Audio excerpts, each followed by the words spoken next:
It was like any other Tuesday, except it wasn't. I found myself lingering at the edge of the gym parking lot, the hum of my car engine a stark contrast to the storm brewing in my chest. You see, life with Tom had become a sequence of programmed responses. How was your day? Fine. Yours? Repeat. We were like two ships passing in the night, except we were in the same house, our conversations as thrilling as watching paint dry. Then Alex happened. I wasn't looking for it, swear. But there's something about someone seeing you, really seeing you, that's intoxicating. Alex, with his easy smile and that damn infectious energy, made me feel alive in ways I'd forgotten. Great session today, Jane. You're really pushing your limits, he'd say, and I'd find myself blushing like a schoolgirl. Pathetic, right? Rationalization became my new best friend. I told myself it was harmless. A bit of flirting never hurt anyone, right? It didn't mean I loved Tom any less. It just meant I was human, craving a bit of excitement in my otherwise predictable life. So, you're spending a lot of time at the gym lately. Tom's voice cut through my thoughts one evening, casual yet tinged with an undercurrent of something else. I brushed off his question with a laugh, spinning a tale about group sessions and newfound dedication to fitness. The lie tasted bitter on my tongue, but I swallowed it down with practiced ease. The next clue I carelessly left behind was a dinner receipt. Went out with the team, I said, waving away his curiosity. But the seed of doubt had been planted. I could see it in the way his eyes narrowed just slightly, a shadow of suspicion clouding them. Suspicion turned into a silent guest in our home, growing with each text I hid, with every excuse I made to step out of the room. I became a master at guarding my phone, at keeping my stories straight. But with each passing day, the weight of my deceit pressed down harder, a constant reminder of the web I was weaving. In those moments of quiet, when I found myself alone with my thoughts, guilt would creep in. But I'd quickly shove it aside, drowning it out with the thrill of Alex's next message, the anticipation of his next smile. It was a dangerous game, and deep down, I knew it. Yet, I couldn't bring myself to stop, caught in the rush of this newfound attention, desperate not to lose the spark that had brought color back into my gray world. It was a Tuesday when the inevitable cracks began to show, but by then, I was too far gone, too entangled in the exhilaration of my secret. Little did I know, the price of that thrill would be higher than I ever imagined. I remember the night with crystal clarity, the kind of moment that etches itself into your memory with merciless precision. The air between Tom and me was charged, a tangible current of unsaid words and stifled emotions.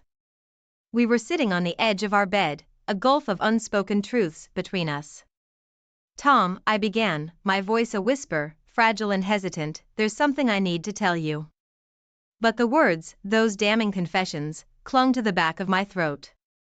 I could see the concern in his eyes, clouded with fatigue from his endless night shifts. He was ready to listen, to hear me out, but fear shackled my tongue. I was teetering on the edge of a precipice, caught between the life I knew and the unknown beckoning me with Alex's voice. That night, sleep was a stranger. My mind was a battlefield, torn between the guilt gnawing at my conscience and the exhilarating promise of something new with Alex. He had made it clear, his patience wearing thin. We can't keep hiding like this, Jane. It's us against the world, but only if you're ready to leave it all behind. His words, laden with urgency and desire, echoed in my mind, a siren call luring me towards the rocks. By morning, my decision was made. Driven by a mixture of desperation and a yearning for the passion Alex promised, I penned the note to Tom. Each word felt like a betrayal, a final nail in the coffin of our shared life. My feelings have changed, I wrote, the understatement of the year. I left it on the kitchen table, an impersonal goodbye after years of marriage, and moved my things to Alex's place before Tom's shift ended. The silence that followed was deafening. I braced for the storm, for angry calls, tearful confrontations, or pleading texts. But none came. Tom's response was an impenetrable wall of silence, a dignity in his quiet that I hadn't anticipated. It unnerved me, the absence of closure, of reaction. His silence was a louder goodbye than any words could ever be.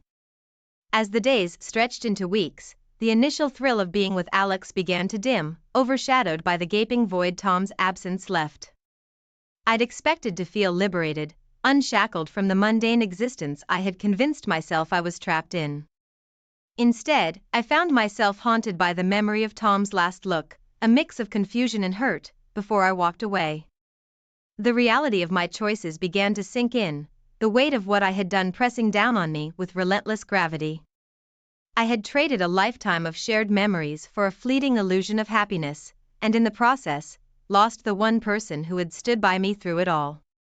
Tom's silence was a testament to the depth of his pain, a pain I had caused with my selfishness and indecision.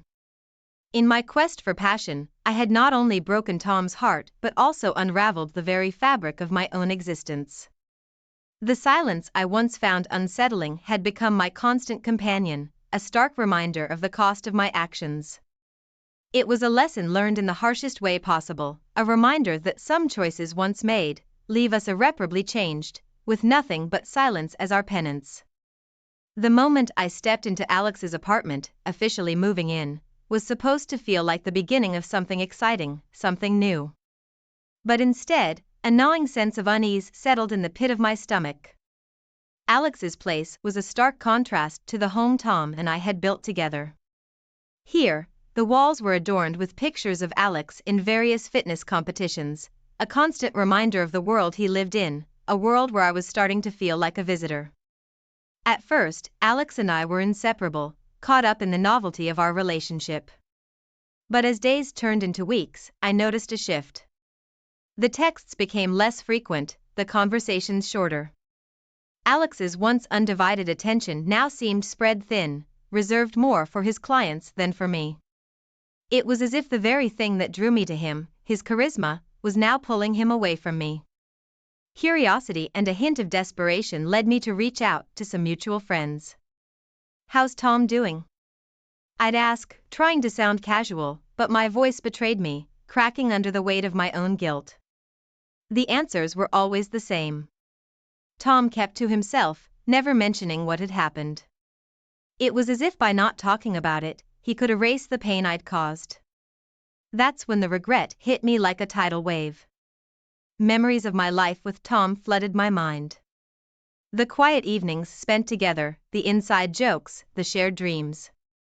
With Alex, everything was surface level, a fleeting thrill that left me feeling emptier than before. Swallowing my pride, I sent Tom a message. "Can we meet? I need to talk to you." It was a plea, a hope for some form of closure or maybe even a second chance. But the response I hoped for never came. Tom read the message, thanks to those damning read receipts, but his silence spoke volumes. I had hurt him too deeply, and now, he was protecting himself the only way he knew how, by shutting me out. The realization that I had traded a life of depth and meaning for a fleeting fantasy hit me hard. The affair, which I once thought would bring me happiness, had left me feeling more alone than ever. Tom's silence was a clear message. I had made my choice, and now, I had to live with it. Sitting alone in the apartment I shared with Alex, I couldn't help but feel like I was on the outside looking in. The excitement I once felt had dissipated, leaving behind a profound sense of loss. The truth was, I missed Tom, not just the person, but the life we had together. But some choices, once made, can't be undone, and some wounds are too deep to heal. As I faced the reality of my decisions, I couldn't help but wonder if the thrill was ever worth the price. From the moment I walked into the room, I knew something was off. Alex's eyes, usually warm and inviting, were now cold and questioning. "We need to talk," he said, his voice laced with a tension that immediately set me on edge. It wasn't just about us anymore, it was about the lingering shadow of Tom, my past, that I hadn't fully let go of. The arguments that followed were brutal and revealing. With every word, I felt more alone, my connection with Alex unraveling as quickly as it had formed. The excitement that once fueled our relationship now felt like a distant memory, replaced by a growing chasm of discontent. As my world with Alex crumbled, I found solace nowhere. Friends, once mutual with Tom and me, had quietly taken sides, and it wasn't with me. Their withdrawal was a silent judgment of my actions, a reminder of the social isolation that was now my reality. In this solitude, I was forced to confront the truth of my decisions. The quiet moments alone were the hardest, filled with reflections on what I had lost, what I had done, and the irreparable damage caused by my choices. Then came the party, a gathering of old friends, a test of my resolve. I entered, a mix of nerves and a desperate need for closure. And there he was, Tom, looking effortlessly composed, his charm and ease drawing people to him as it always had. But this time, I was an outsider looking in. Mustering my courage, I approached him, rehearsing apologies and explanations in my mind. But before I could utter a word, I felt the barrier. Polite, yes, but unmistakably distant. Tom had moved on, not just emotionally but visibly so. The warmth we once shared had cooled into a courteous but firm detachment. It was then I noticed her, the new figure by his side. I recognized her from the brief mentions in conversations past, a coworker, I had thought. Yet, their ease around each other spoke of something deeper, a connection I had irrevocably lost with Tom. The realization was sharp, a pang of loss that cut deeper than I anticipated. Watching Tom with someone else, seeing him happy, was a stark reminder of what I had given up. I had thought my leaving would be a blow from which Tom might never fully recover. Instead, it was I who was struggling to find my footing in a world where Tom no longer played the role I had assumed he always would. That night, I returned home alone, the silence of the apartment echoing the hollowness inside me. The affair, once a thrilling escape, had led me here, to a place of deep reflection and undeniable regret. Seeing Tom move on, without me, without the pain I expected him to carry, was the clearest sign that the life I had left behind was gone, not just altered by my actions but irrevocably transformed. The night I walked out on Alex, the city was a blur of neon and noise, a stark contrast to the chaos of my own heart. It was like stepping off a cliff, leaving behind the adrenaline-fueled existence I had mistaken for happiness. The cold air bit at my cheeks, a tangible reminder of the stark reality I faced, alone, adrift, and at a crossroads I never envisioned when I left Tom.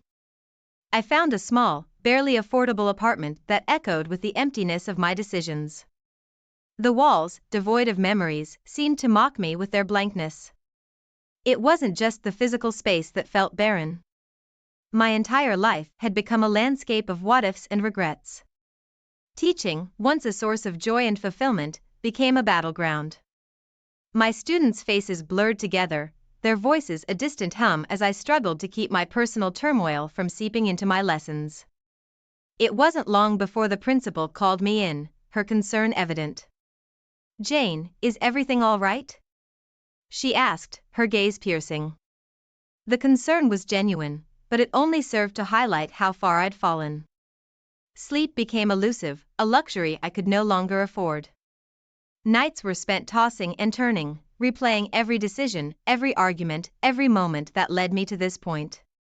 My health deteriorated, the reflection in the mirror a stranger with hollow eyes and a weary heart. Financial security, once taken for granted, now loomed as a specter of my past. Bills piled up, each one a reminder of the comfortable life I had abandoned. The realization that I needed help was a bitter pill to swallow, pride giving way to desperation as I dialed my family's number. "Mom, I need help," I admitted, the words tasting like defeat. Social repercussions were swift and merciless. Friends, once shared with Tom, became distant, their allegiance lying with the one who was wronged. Whispers followed me like shadows, their words a constant reminder of my fall from grace. The isolation was palpable, a tangible manifestation of the choices I had made. In this crucible of consequence, I was forced to confront the reality of my actions. The allure of what I thought was missing had led me down a path of destruction, not just of my marriage but of the very foundation of my life. The journey back was not just about finding my way to some semblance of stability, but about rediscovering who I was beneath the layers of mistakes and misjudgments. This chapter of my life, written with the ink of heartache and the pain of growth, was not the end. It was a painful step toward understanding and, hopefully, forgiveness, both of myself and by those I had hurt. The road ahead was uncertain, the outcomes unclear, but the lessons learned were indelible, a map guiding me through the wilderness of my own making. The moment I stepped into the art studio, a wave of acrylic and possibility hit me, a stark contrast to the emotional turmoil I'd been wading through for months. "This is it, Jane, a fresh start," I whispered to myself, gripping the new set of brushes like a lifeline. The canvas in front of me was blank, a metaphor that wasn't lost on me. Starting anew wasn't just about picking up new hobbies or attending therapy sessions that felt more like confessions, it was about painting a new chapter of my life, one careful stroke at a time. That life, with its cruel sense of humor, had a way of reminding me of my past transgressions. Driving home one evening, a familiar route beckoned me toward Tom's house, a path I hadn't ventured down since our split. The laughter echoing from the backyard, where Tom stood with someone new by his side, was a visual punch to the gut. They were sharing a moment, simple yet intimate, a reminder of what I had thrown away. I drove past, my heart aching, the image of their happiness burning into my memory. Back at school, my attempts at normalcy were crumbling. "Ms. Jane, you seem elsewhere lately," one of the parents said during a meeting, her concern laced with accusation.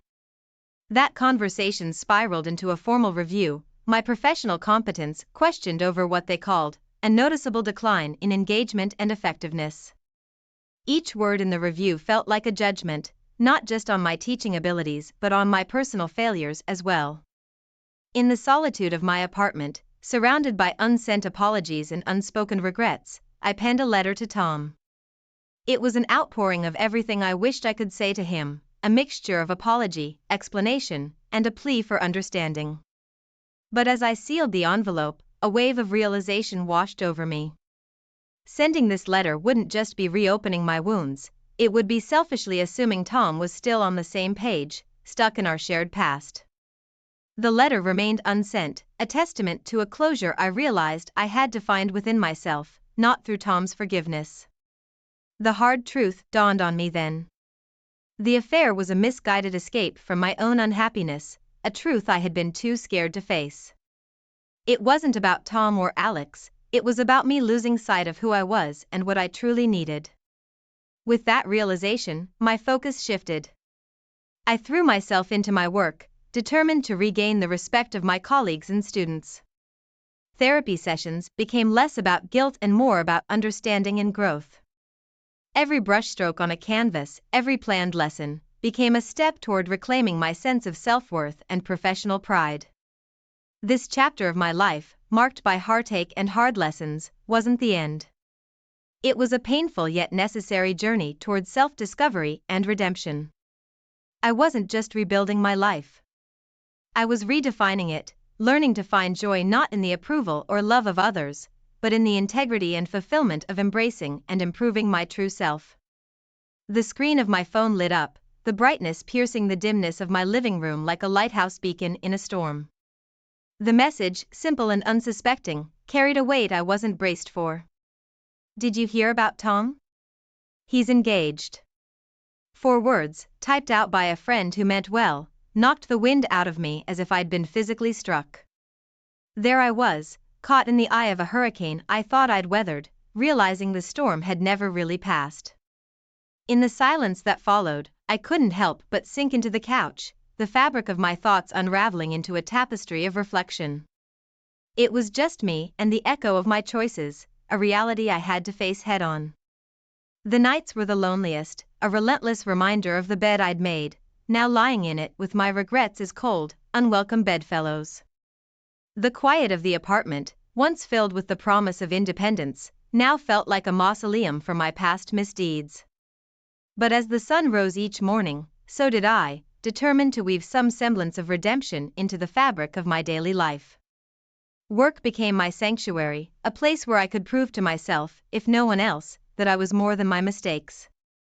Slowly, the effort began to bear fruit, my dedication piecing back together the professional reputation I'd let slip through my fingers. The path to social reintegration was paved with humility and patience. I reached out, tentatively at first, to friends I'd distanced myself from. Each olive branch extended met with a mixture of wariness and cautious warmth.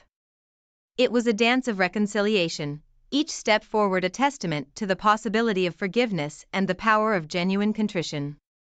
Through it all, the most profound transformation was unfolding within me. Acknowledging the affair as a grave mistake, I learned the hard way that happiness was an inside job, a treasure to be found within the confines of my own heart and mind, not in the fleeting embrace of another. The universe, in its infinite irony, saw fit to orchestrate a final encounter between Tom and me at a community event. Our conversation, if it could be called that, was brief and laced with the polite indifference of two strangers passing in the night. In his eyes, I saw the door to the past firmly closed, the finality of his detachment severing whatever tenuous threads had still connected us. In that moment, acceptance washed over me like a baptism, cleansing me of the lingering hope that had shackled me to a past that was no longer mine to claim. Embracing the lessons learned, I stepped into a new beginning, a reality forged from the ashes of my choices, each step forward a testament to the resilience of the human spirit to rebuild, to love. The fluorescent lights of Biology 101 were hardly romantic, but that's where I saw her, Jennifer. She wasn't the bombshell type. A quiet girl with a kind smile and notes as meticulous as my own. We ended up lab partners, dissecting frogs and fumbling with chemical equations. Turns out, she had dreams of becoming a nurse, putting herself through community college one grueling shift at a time. My world was simpler. I liked fixing things, the greasy satisfaction of making a broken engine purr again. A steady paycheck as a mechanic was all I aimed for. Nothing glamorous, but honest work enough to keep those bills paid on time, something my dad always drilled into me. Our wedding matched our lifestyle. Courthouse vows followed by cheap pizza with a few friends from the garage. Jennifer beamed even without the fancy dress. We weren't rich, but hey, we were in love, right? That starter home a year later felt like winning the lottery. Sure, it was a fixer-upper in a suburb so boring the beige paint could make you yawn, but it was ours. Weekends became a whirlwind of spackling, hammering, and trying not to electrocute myself rewiring that ancient fuse box. It wasn't glamorous, but we were building something together. The first cracks were subtle. Jennifer always talked about a big family, filling that house with kids, but then the excuses came. We need to be more stable financially first, she'd say. Meanwhile, I was burning the midnight oil at the garage, taking any extra shift I could get. We needed the cash, and honestly, I didn't mind working hard.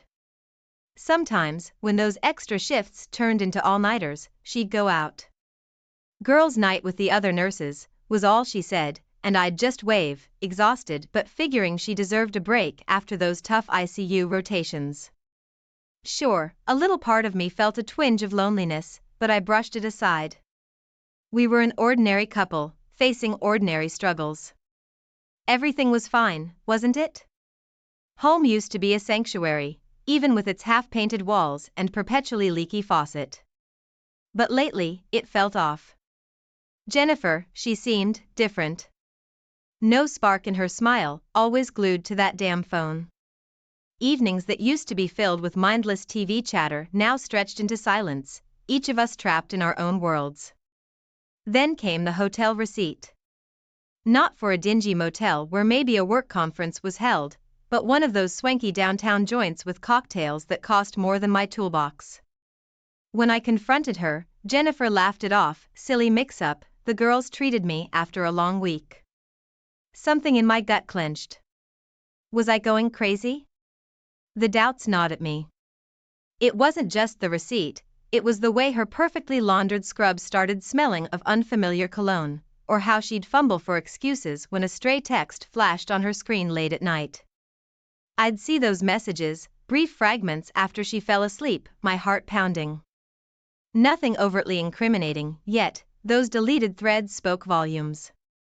The promotion should have been good news. Jennifer beaming, talking about a big raise and the chance to move up in the hospital. Only, the excitement in her eyes felt forced, and her new schedule, it was all over the place, late nights, early mornings, even weekends called in at some vague emergency. Every rational part of my brain was screaming that I was turning into an obsessive, jealous lunatic.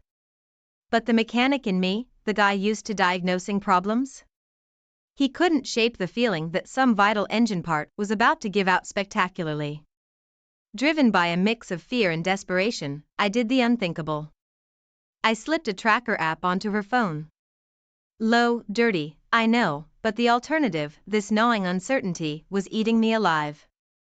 The first light unraveled on a Tuesday. Her shift was supposed to end at 10 p.m. At 11:30, that little, on the tracker app, wasn't moving from the hospital parking lot. It was blinking at an address I didn't recognize. A quiet street lined with mansions, not the kind of neighborhood a working nurse frequented. I sat there, staring at the screen, the world tilting on its axis. It started simple enough. Honey, Jennifer cooed one day, that nervous excitement in her eyes again, let's make up for that courthouse thing with a real wedding. A party to celebrate us. I'd always been the practical one, and the idea of blowing money we didn't have on a fancy dress and flowers felt absurd. But she'd been so distant lately, maybe this was how I could fix things, show her I cared. So, like a fool, I agreed. Then came the complications. Venues, caterers, a guest list full of people I barely knew. Suddenly, my simple life was overrun with satin swatches and seating charts. The worst of it was Brad, a high school sweetheart of Jennifer's, now a smooth-talking lawyer who'd conveniently offered to help with some of the legal paperwork for the wedding. The guy oozed arrogance and expensive cologne, like a walking reminder of everything I wasn't. I'd catch them, Jennifer and Brad, huddled over paperwork and giggling. Just old friends, she'd say, but I wasn't blind. The way he looked at her, the casual way he touched her arm, it sent a white-hot surge of jealousy through me. Everyone dismissed it, you're being paranoid, they'd insist, he's just trying to help. But deep down, the mechanic in me sensed something was dangerously off-kilter. The night before the wedding, sleep was impossible. It wasn't just nerves. A bone-deep dread had taken hold, a voice in my head screaming that I was making the biggest mistake of my life. Walking down the aisle felt like I was marching to my own execution. Everything was a blur, the cheesy music, the polite smiles, Jennifer's face painted with that false cheer that had become so familiar. The reception was worse, every forced laugh, every clink of champagne glasses felt like nails hammered into a coffin. I couldn't even bring myself to meet Jennifer's eyes during our first dance. All I wanted was escape, just need some air, I mumbled, slipping away from the crowd. My feet blindly led me down a dimly lit hallway, away from the noise. And then I heard it, her voice, a soft giggle that pierced me like a bullet. It was coming from a half-open door. My stomach dropped, my hands started shaking. I didn't want to know what was on the other side of that door, but some self-destructive force compelled me forward. My hand on the doorknob felt like it weighed 1,000 pounds. Every fiber of my being wanted to turn away, pretend this nightmare wasn't real. But I couldn't. Slowly, the door creaked open, and the sight that pierced my soul will forever be seared into my memory. There they were, Jennifer, my wife, locked in an embrace so passionate it stole the breath from my lungs.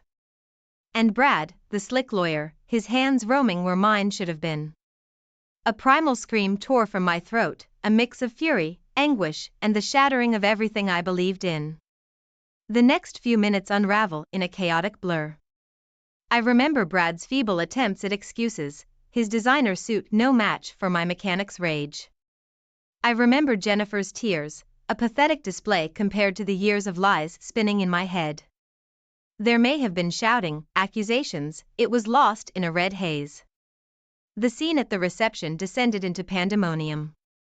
The music choked off mid-song, replaced by a chorus of gasps and whispers. Jennifer's family, those who'd always treated me like one of their own, looked ready to murder me, to murder her, I couldn't tell. Everything good and decent I'd held onto in the world crumbled. Without a word, without even a glance at the wreckage I'd caused, I turned and walked out of that brightly decorated room. Each step away from my sham of a wedding felt like shedding a dead weight. The drive home was pure autopilot, the roads blurring, reflecting the chaos in my mind. Our house, usually a refuge, now felt like a tomb. Every painted wall, every repaired fixture, seemed to mock me. It wasn't sadness I felt in that empty house, but a cold, searing rage. Years of honest work, dreams built brick by brick, had been nothing more than a foundation for her betrayal. I couldn't sleep, I paced, images of them together, a tortuous loop in my brain, fueling the fire inside. Morning came, not with despair, but with a terrifying clarity. This wasn't going to be a story of a heartbroken husband drowning his sorrows. Betrayal of this magnitude demanded a different response. Jennifer wanted a party, I'd give her a goddamn war. In the days following the wedding debacle, I became a machine.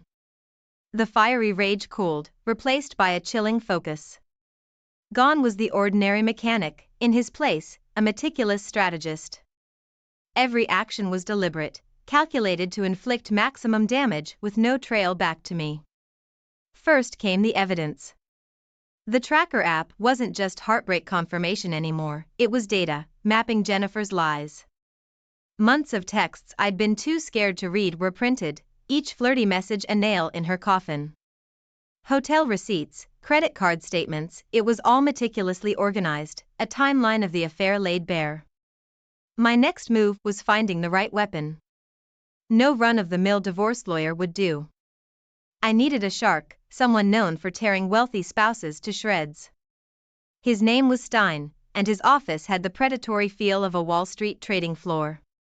The smirk he gave when I laid out my evidence was almost as satisfying as the original discovery of the betrayal.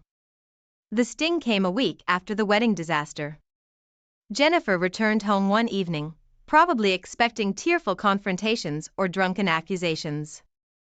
Instead, she found a manila envelope on the kitchen table. Inside were the divorce papers, and beneath them, the irrefutable proof of her affair. The mask slipped. Gone was the sweet, apologetic wife act. Her eyes flashed first with shock, then fury, and finally, a desperate, pleading fear. "We can work this out," she stammered, "it was a stupid mistake." Her words were empty music to my ears. Too little, and far too late. Stein, true to his reputation, went for the jugular. The house, a symbol of both our dreams and her lies, was the first to fall. Her savings accounts were drained, even that untouchable, retirement fund she loved to brag about wasn't safe. By the time the dust settled, Jennifer was financially ruined. But material loss was just the appetizer. With carefully timed tips, the gossip mill churned into overdrive. Her carefully cultivated image of the sweet, dedicated nurse shattered. Coworkers turned their backs, old friends sent scathing texts filled with disgust. Jennifer, used to attention and admiration, now found only judgment and scorn at every turn. Revenge, I discovered, was a dish best served ice cold. Watching her world crumble from afar was a dark, twisted kind of satisfaction. The whispers started quickly, "Did you hear about his wife? And what he did to her?" At the garage, there was a mix of grim approval and a strange kind of pity in the guy's eyes.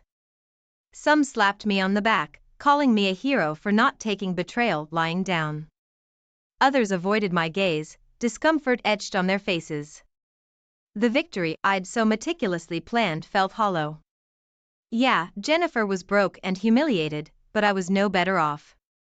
The inferno of rage had burned out, leaving behind a desolate emptiness.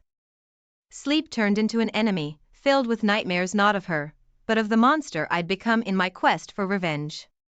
Nights became a blur of cheap whiskey and stale regrets. The bottle didn't drown out the sadness. I didn't feel sad, exactly. More like a ghost, haunting my own life. It was the memories that were relentless. The laughter while fixing a leaky pipe, her head on my shoulder watching some dumb movie. Had it all been a lie, or was this monster always lurking inside me? My downfall happened in slow motion. Deadlines blown at the garage, parts ordered wrong, tools left where they shouldn't be. The boss, who'd always had a soft spot for me, gave me the talk. I couldn't even muster up the energy to care. He mentioned mandatory leave, maybe getting some counseling. His words washed over me. The old crew drifted away. Invites to drinks after work stopped coming. Who wants to hang out with a half-drunk, volatile mess like me? Evenings stretched into an endless void, the silence of my empty house deafening. Then Jennifer struck back. Suddenly, her social media was ablaze with tearful posts, painting me as the villain. The controlling husband, the one with anger issues. Her lies were laced with just enough truth to be believable. Friends I considered my own started sending concerned texts, or worse, just didn't reach out at all. It all culminated with the lawsuit. Harassment, she claimed. Restraining order requested. Stein, my legal shark, looked unusually pale. This isn't like a divorce, he sputtered, these allegations, if they stick. He didn't have to finish the sentence. My carefully constructed revenge was about to blow up spectacularly in my own face. The garage was the first domino to fall. The lawsuit, even with its flimsy basis, was enough. Word spread like wildfire. I was a liability. Letting you go for your own good, the boss mumbled, avoiding my eyes. The years of loyalty meant nothing against the specter of scandal. With no income, my savings vanished with terrifying speed. Stein the divorce shark morphed into a leech, draining the last of my resources with his hourly rates and grim updates on the harassment case. It was a losing battle, and we both knew it.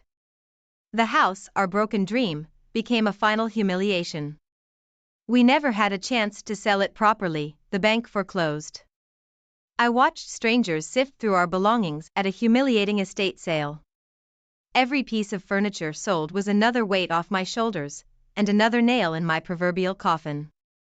The dingy studio apartment I found on the wrong side of town wasn't a home, it was a holding cell. Gone was the cold strategist, replaced by a man fueled by desperation and a dwindling bottle of whiskey. The revenge that once propelled me forward now felt like a sick joke. Loneliness gnawed at me, a beast far worse than anger ever was. Then came the final blow. A rainy Tuesday, a trip to the grocery store for something resembling food, and there they were. Brad, sleek and untouchable in his tailored suit, and Jennifer, no longer the broken woman I'd left behind.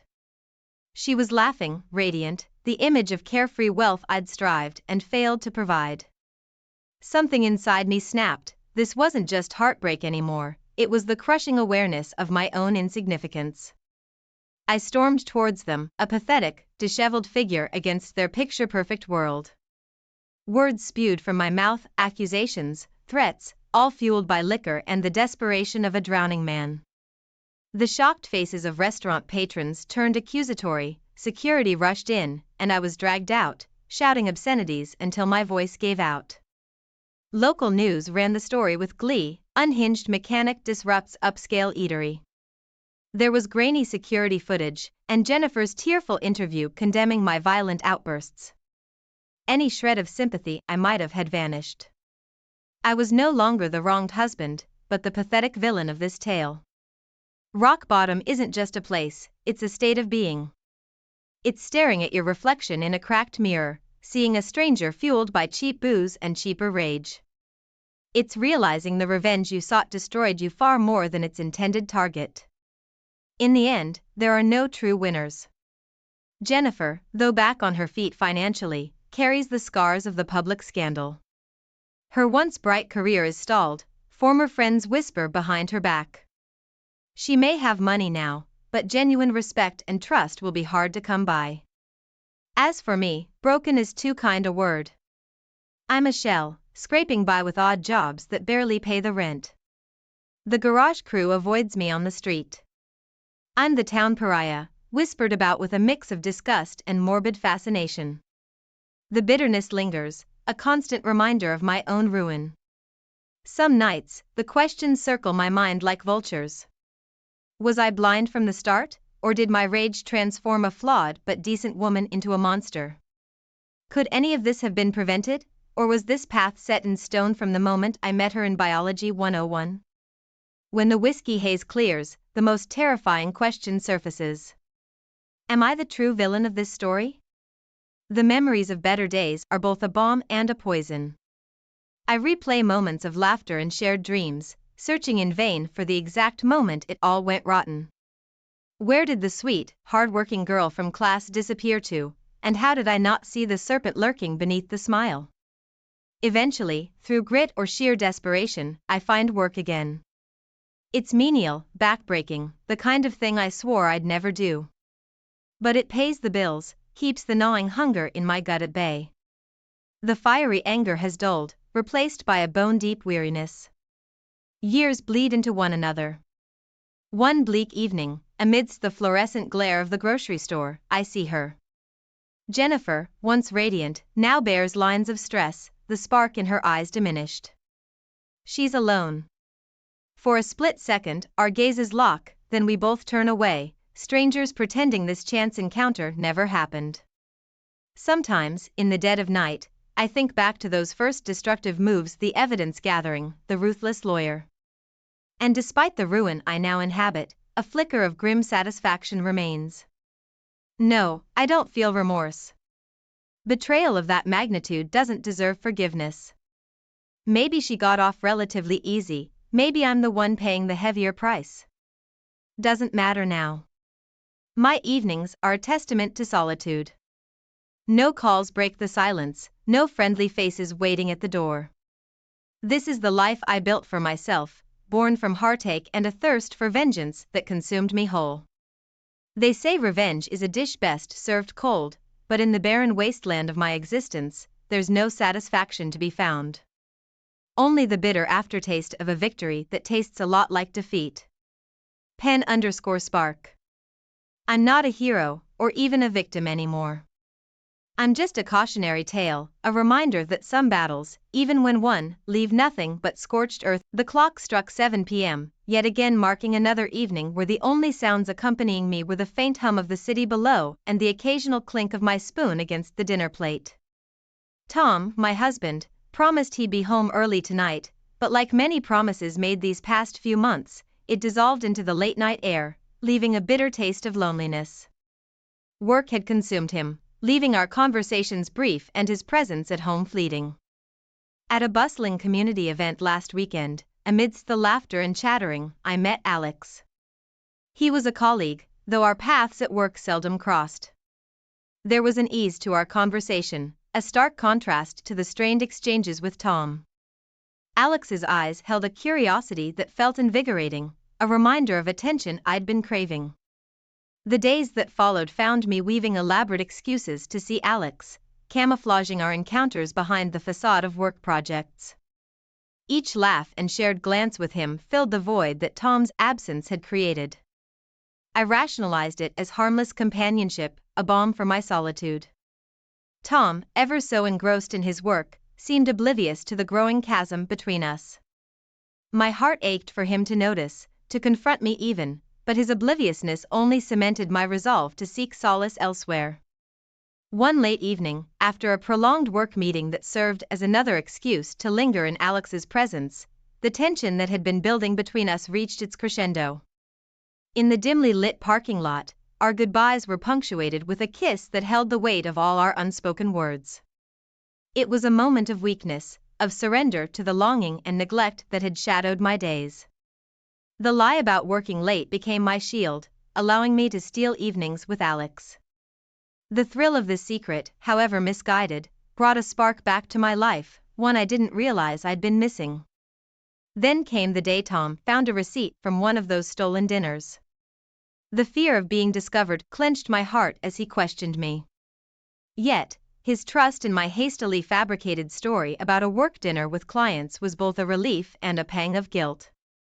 He believed me, no questions asked, his faith in me unwavering despite the lies that had started to weave through our lives.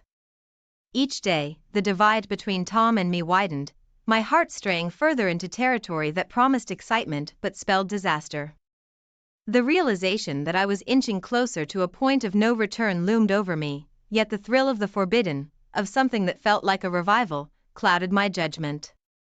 I was walking a tightrope between two worlds, and it was only a matter of time before I would have to choose which side to land on.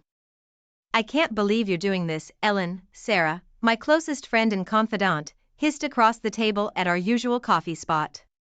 Her words sliced through the usual hum of chatter and clinking cups, a sharp reminder of the dangerous game I was playing.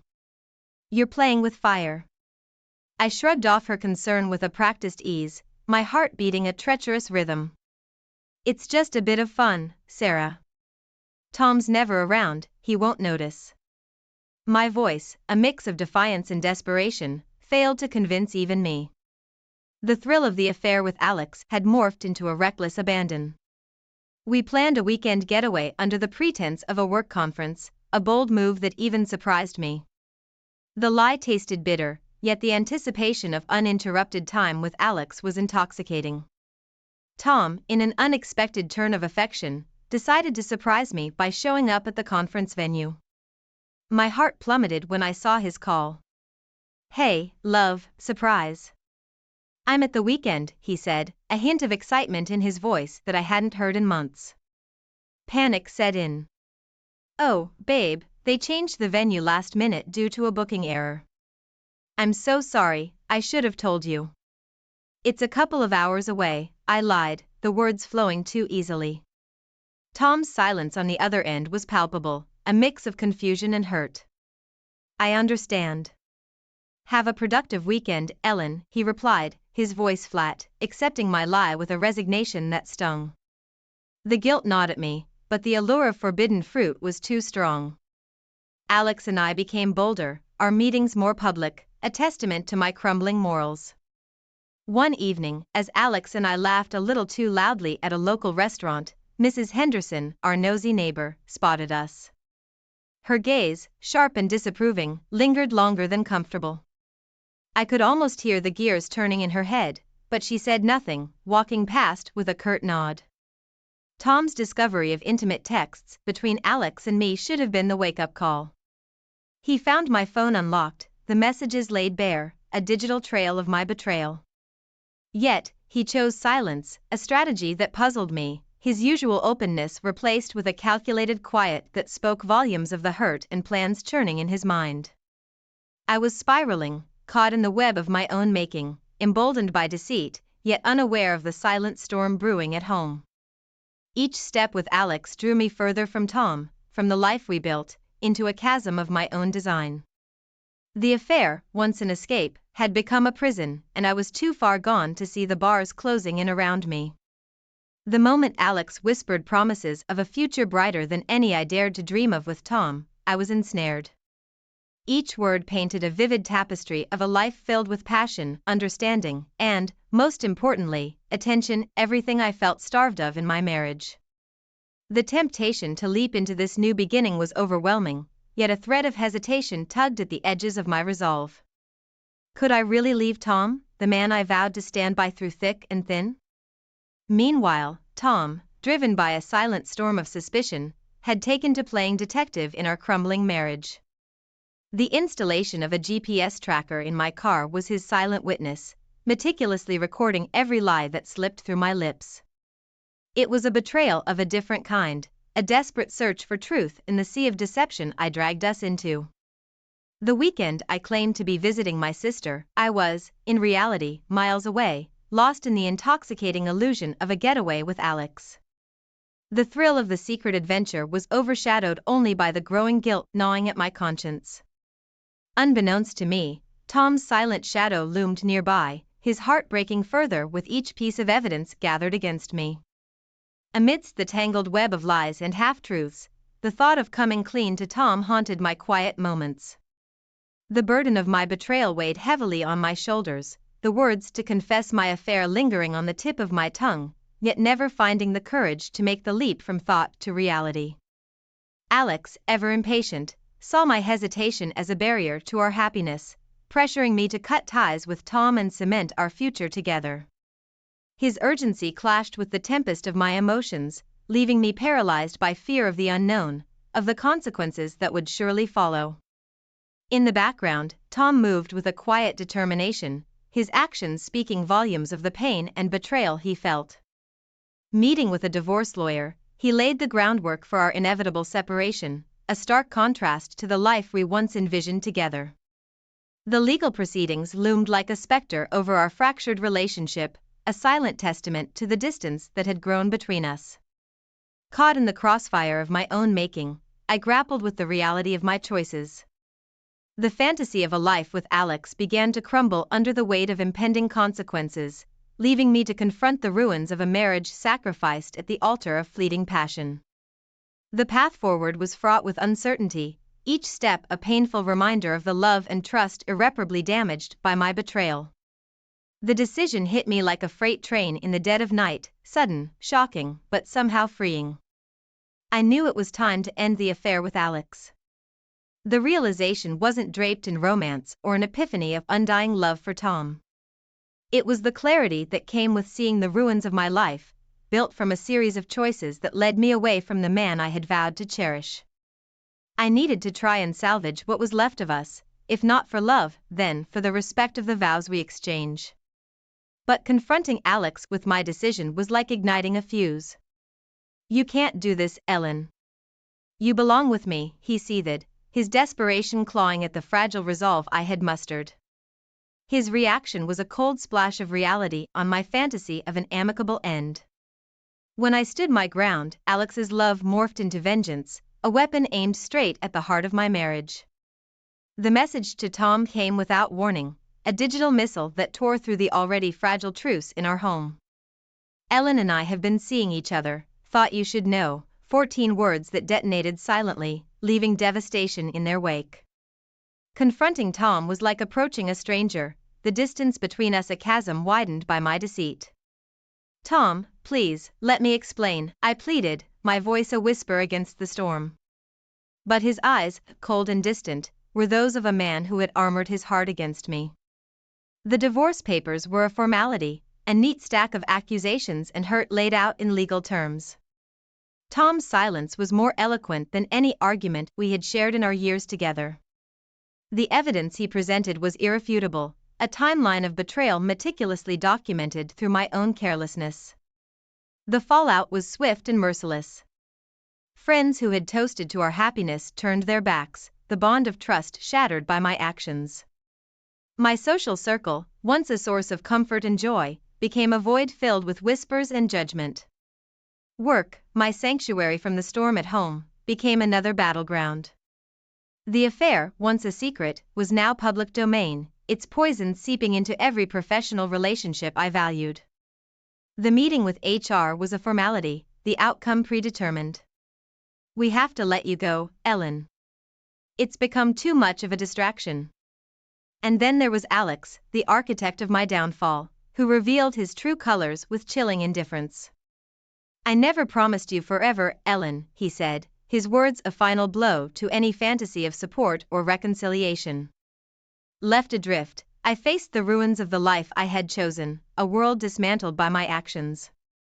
The job that had given me purpose was gone, the social network that had provided support had vanished, and the husband who had been my partner stood across an unbridgeable divide, armed with divorce papers and a heart turned to stone. In the end, the affair that had promised escape delivered only exile, a lesson learned too late and at too great a cost. The moment I realized reconciliation was a fantasy, my world crumbled.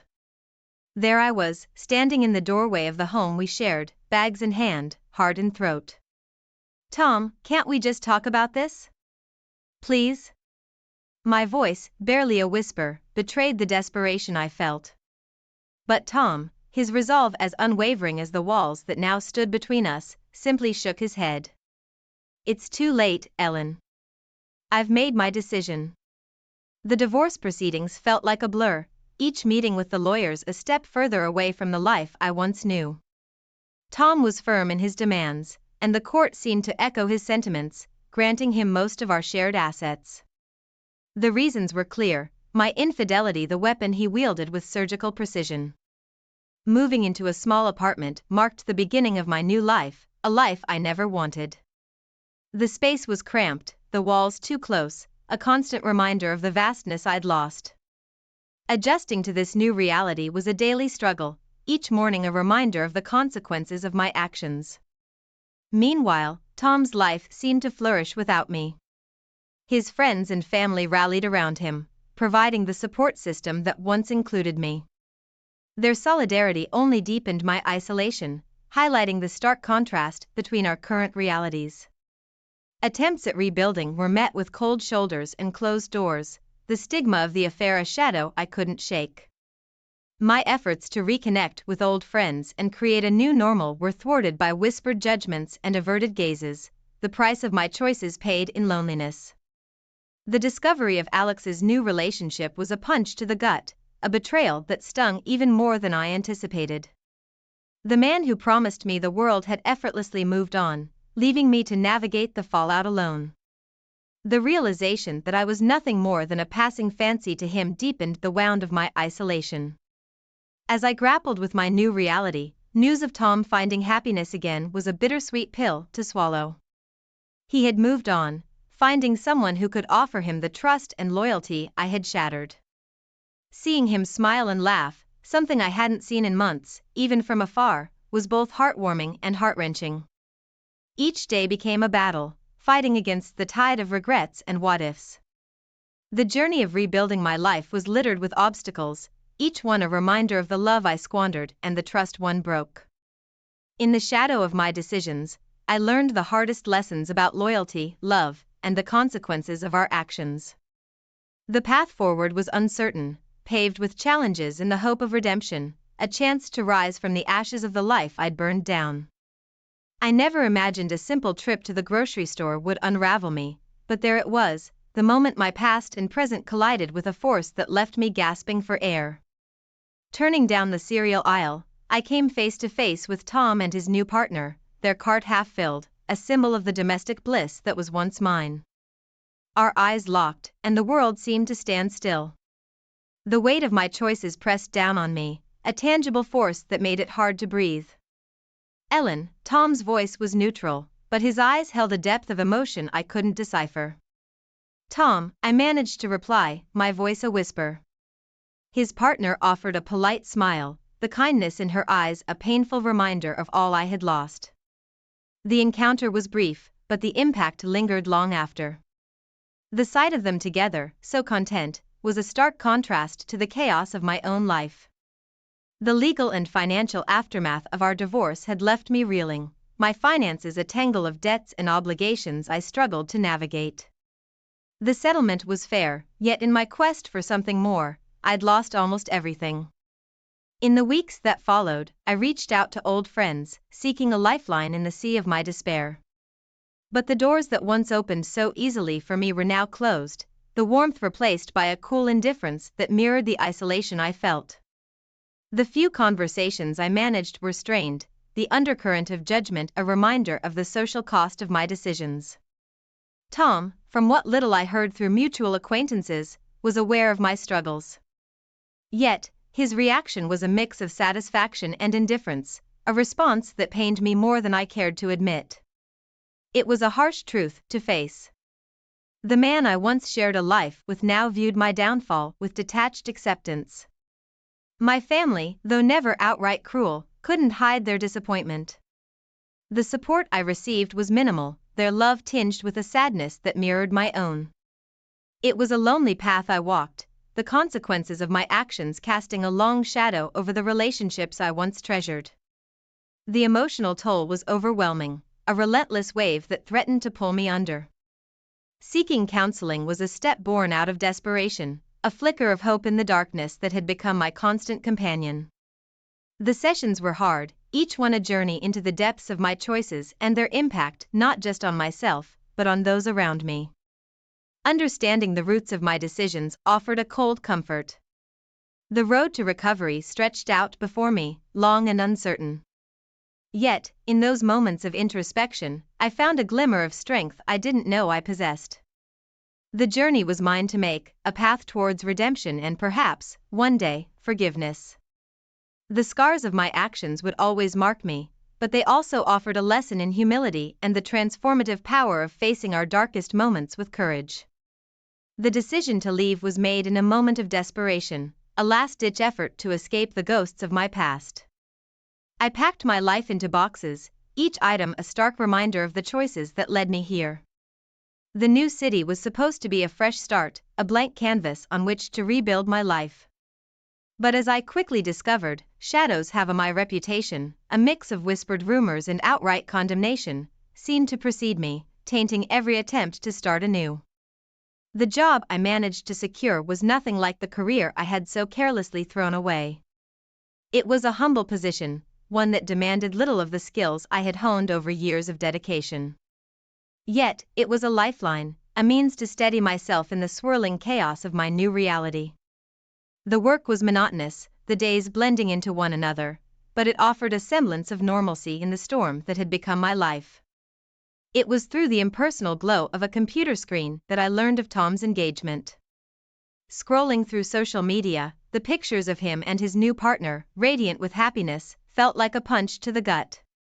The ring, the smiles, the affection, it was all there, displayed for the world to see.